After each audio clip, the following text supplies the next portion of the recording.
Welcome, Spartans, to Halo Book Club, part of Evolved, your home for Halo. Halo Book Club goes beyond the video games and covers Halo's extended media lore from the novels, short stories, comic books, and more. And we need more, because we're running out, people. Oh my god. It's time for Halo Book Club!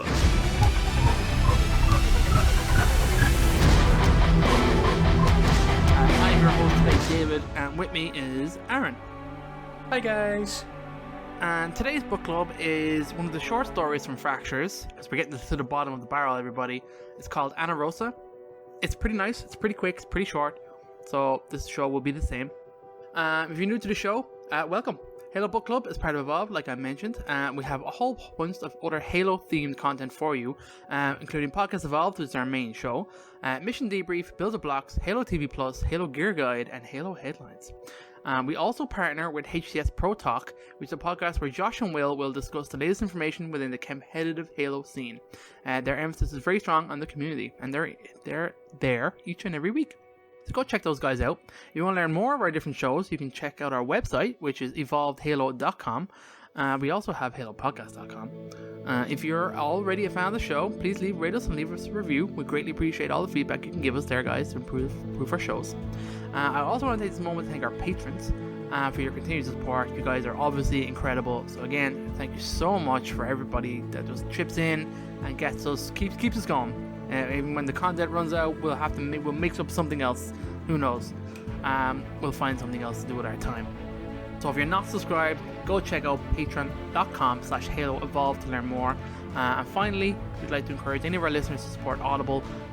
You can get pretty much the entire Halo sagas. Every Halo novel, more or less, I believe, has an Audible audio book. So if you want to go check that out, as well as anything else that's on that site, you can have audibletrial.com/podcastevolve to learn more and get a free trial today. So the book club info. Aaron, do you want me to do this? Or you want to do this? Maybe I can do this, bitch. I can do this if you did the socials and then we can yak, because this is, like we said, it's going to be a pretty tight one. Yeah. If we do a book club episode that's longer than the audio play time of the book, then maybe we're doing too much. The title of this is called Anarosa.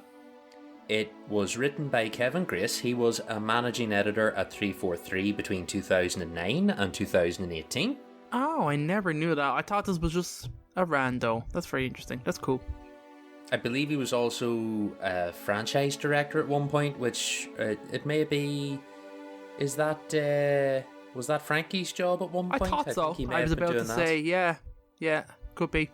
Or it may be Grimm's job now, I can't remember, it's one or the other. Frankie might be well above that now. But this book came out in physical, digital and audio versions. It was the 20th of September 2016, so 6 years ago. Wow. Damn. That's the before times. I know, like so long ago. I don't have a page count for this because I listened to the audio version, but it was 20 minutes long in audio form. I would say if it might not even be that many number of pages. It might be 20 odd. It's very, very short. It's probably tight enough. I have a short summary here. So, immediately following an industrial accident at Oros Trading Company headquarters on Mars, the Office of Naval Intelligence attempts to recover the body of the deceased scientist Anarosa Carmelo in the hope that a smart AI can be created from her brain. Anarosa's brilliant mind made her a suitable donor candidate, but before her untimely death she had delayed recruitment twice in her lifetime. Running out of time, ONI deploys Agent Prass and AI Leo in an emergency run to obtain consent agreement from Anarosa's brother and last living relative, Michael Carmelo. That pretty neatly sets up the story. The timeline: this takes place sometime in March of 2556.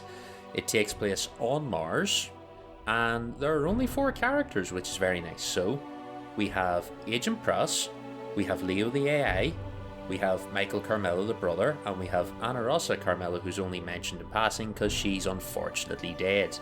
At the time of this incident, she is 26, with short brown hair and brown eyes, which may trigger a bell as we go through this story.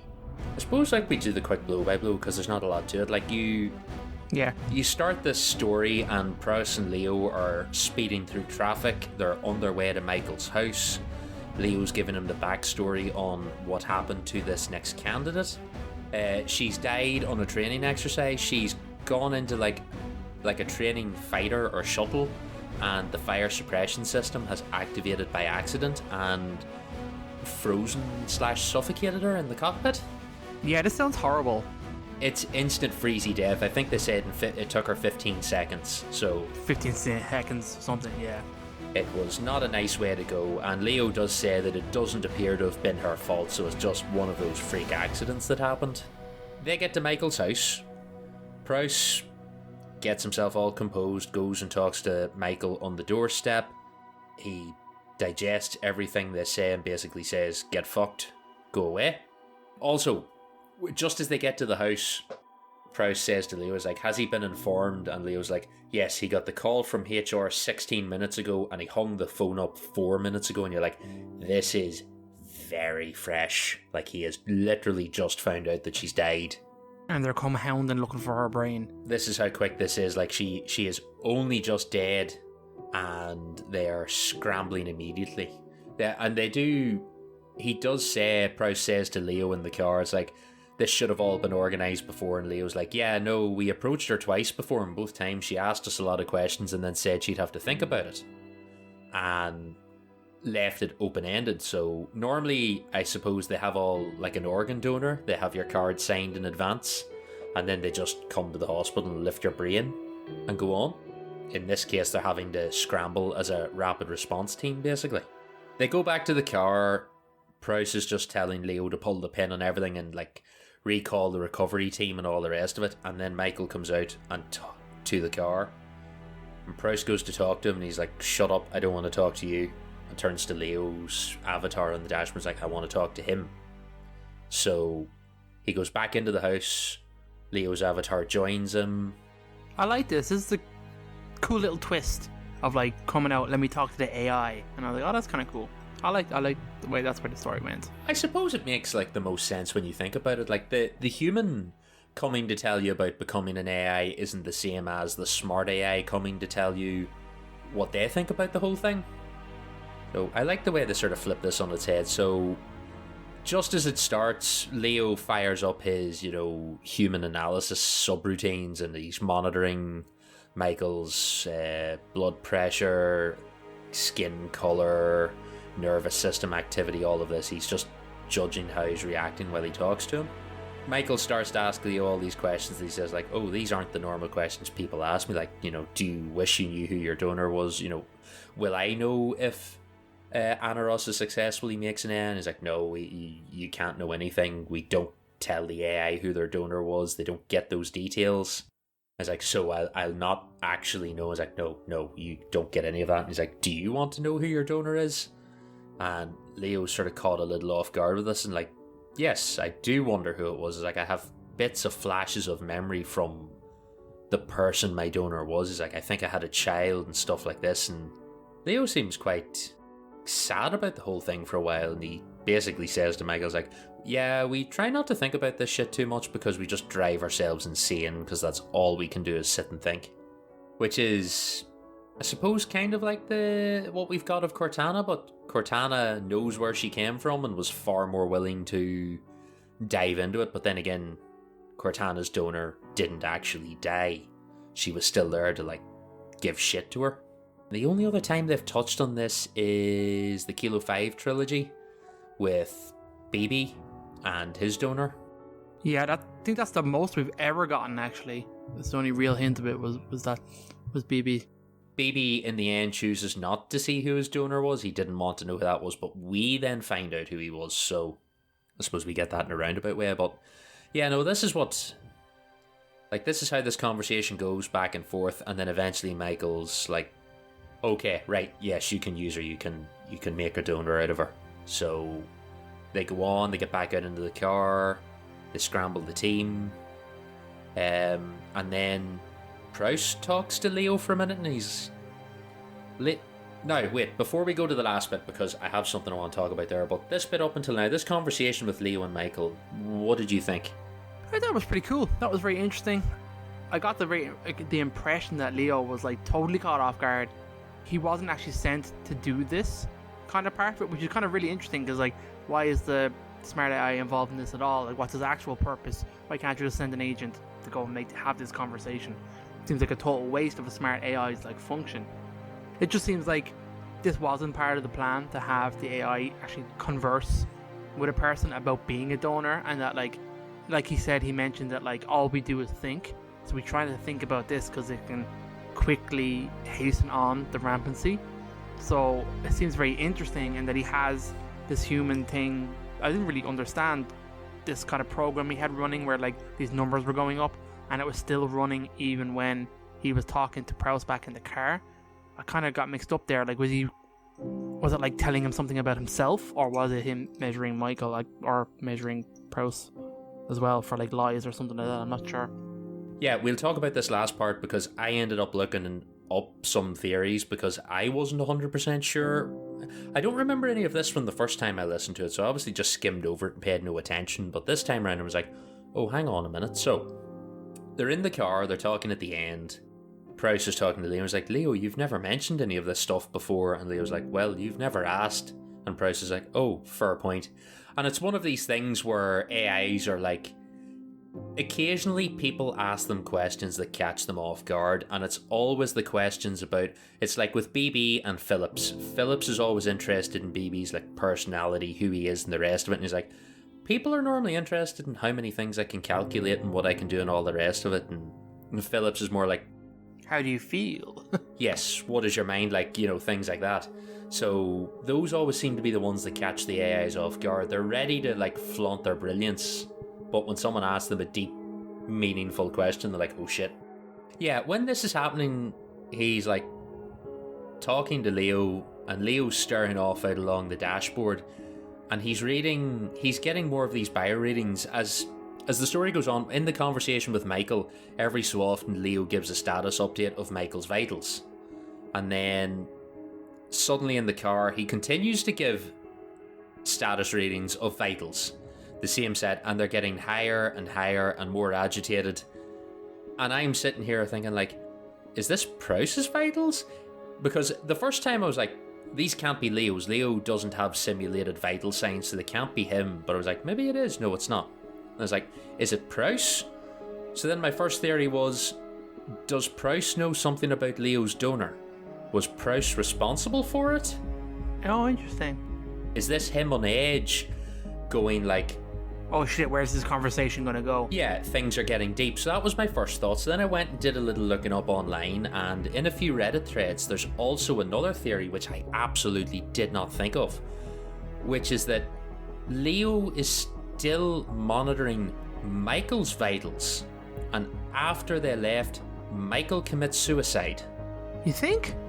This is the other theory that people have. It's like, she was his last family member, she's now dead, he's just given up her brain and he'll never know.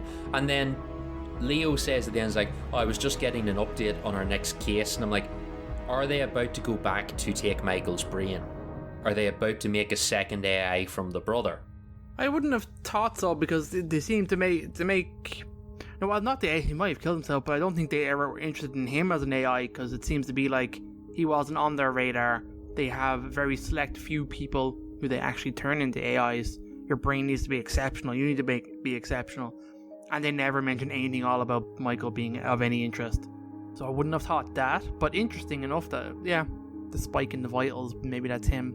Yeah, like they go super, super high, and you're like, okay, that could make total sense that someone was about to do something very drastic.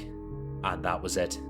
It got me with two theories, and I was like, oh, I'm not sure which one I would buy into more. Like, I like the idea that Prowse... Yeah, I like the idea that Prowse is responsible for recruiting Leo, and he knew something of Leo in his past life. Like, I find that interesting. Although, as Leo said, I'd imagine then they would have kept them separate. But then again, if he only recruited him, he may not have had any personal dealings with Leo's donor. But then the idea that Michael lost his last living relative and just gave up on life, that's pretty dark. That's like the only thing really with this story. There's no other trivia or anything to go with it. The only detail, if you didn't put two and two together, is that Anarosa would eventually become Isabel. She is Isabel's donor. So this is the origin story for Isabel in Halo Wars 2. And interesting that, like, the way they touch on, like, residual memories and kind of, like, personality imprints and stuff like that, that Isabel was, like, a scientist, and that she wasn't made into, like, a military AI, she was logistics. They say in the conversation she didn't want to be a soldier, she didn't want to be used for military purposes, so they put her in charge of this research facility. It adds a level of detail to it because she is a scientist. She started this program where she unfortunately dies. The company she worked for built slipspace drives, but she was training test pilots for colonizing new star systems and heading out into the galaxy because they're like, right, the war with the Covenant's over. Let's go reclaim a bunch of stuff. Yeah, this was her vision for the future, was like going out and colonizing. So she ended up like being in charge of the most important colonization effort, which was getting out to the Ark and getting a research facility set up. Yeah, which is pretty cool. And obviously that all goes disastrous when Aatrox shows up. But Isabel is pretty cool, and like you can listen back to like all of our stuff on Isabel when it comes to like mission debriefs and stuff like that. But we have warmed to her. I think she came on pretty well in the course of that game, and obviously hopefully we'll get back to those characters at some stage. But it's nice to have an AI origin story, because typically we don't, other than Cortana, and maybe a hint that we know more or less BB was like a friend of Paranovsky's. I think we even know his name. I can't remember. He was somebody. We do know his name. He was one of the research scientists of the Spartan 2 program, and that was his last wish then, was to be an AI responsible for minding the Spartans. So that's how he becomes hers. That's kind of it. I don't know. Do you have anything else to add to this? Not overly. Like, it's a good little story. It's short, it's concise, it's to the point. It's always nice to get a little AI stuff and a little more interaction with people. I just need an answer now about what the end of the story means. If anyone listening has a theory or has their own personal theory on what they think it means, please feel free to either send us an email at podcastevolved@gmail.com or drop us a voicemail on 205-386-5833, because I'd love to know what people think of this. Like, did it cross your mind that that's what those vital signs at the end were? Like me, did you think it was Agent Prowse panicking?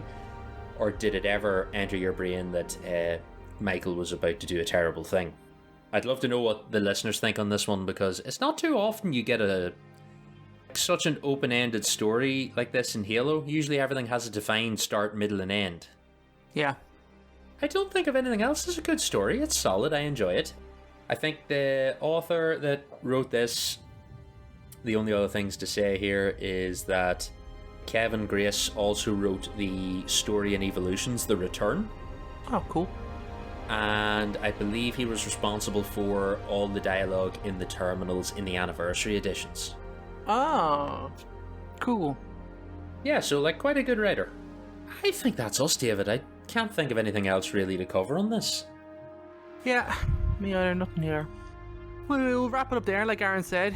Reach out our phone call if you want to have a conversation, or if you know something a bit more about this, or have any kind of theories, let us know.